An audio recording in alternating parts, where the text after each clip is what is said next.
Cemitério. Um lugar sombrio e cheio de mistérios. Muitas pessoas não podem nem olhar ou passar perto de um deles, outras trabalham e passam seus dias dentro desses mórbidos lugares.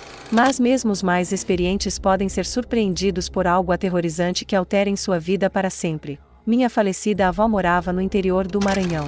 Sua casa fica praticamente em frente ao cemitério da cidadezinha, onde nunca se viu nada de estranho, até naquele dia. Para que todos compreendam melhor a história, vou entrar mais a fundo em alguns detalhes. A casa fica em frente à BR-135, na saída da cidade, e não tem portão na frente, só uma varanda e a maior parte dos vizinhos são parentes. BR-135 é uma rodovia que liga o meio norte do Brasil, Maranhão, e termina em Belo Horizonte, Minas Gerais, sendo concorrente com a BR-040 entre o entroncamento das duas rodovias em Paraupeba e Belo Horizonte, em Minas Gerais.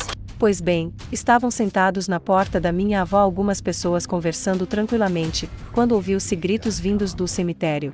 Era o coveiro, que além dos gritos saiu correndo desesperadamente para o meio da BR, atravessou a estrada e caiu na porta da minha avó. Esta e os outros socorreram-lhe rapidamente com um copo de água e abanos. Depois que ele acalmou-se, contou-lhes o ocorrido. Disse que estava a limpar em volta das lápides com um facão, tirando todo o mato que estava por cobrir as sepulturas, quando sentiu vontade de fumar um cigarrinho de palha. Sentou-se em cima de um dos túmulos e colocou a facão de lado, fez o cigarro, fumou, descansou um pouquinho e quando procurou o facão com a mão, disse que o mesmo não estava mais ao seu lado, e quando ele virou-se viu um homem e uma mulher bem sujos e com as roupas bem velhas e rasgadas, suja de sangue quando ele reparou que seu facão estava na mão da dita cuja.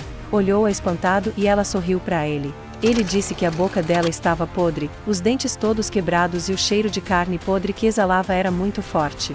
Por isso ele havia gritado e saído correndo de dentro do cemitério. Meu tio e outros homens resolveram voltar lá com o pobre coveiro que não queria de modo algum voltar ao local, mas necessitava buscar seus pertences.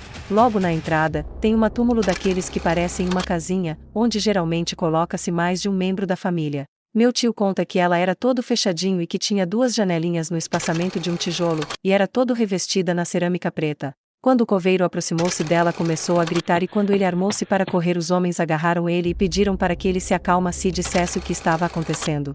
Foi quando ele começou a gritar que a mulher que ele havia visto estava olhando para ele da janelinha da sepultura e estava sorrindo para ele. O coveiro então perguntou se eles não estavam sentindo um cheiro de podre.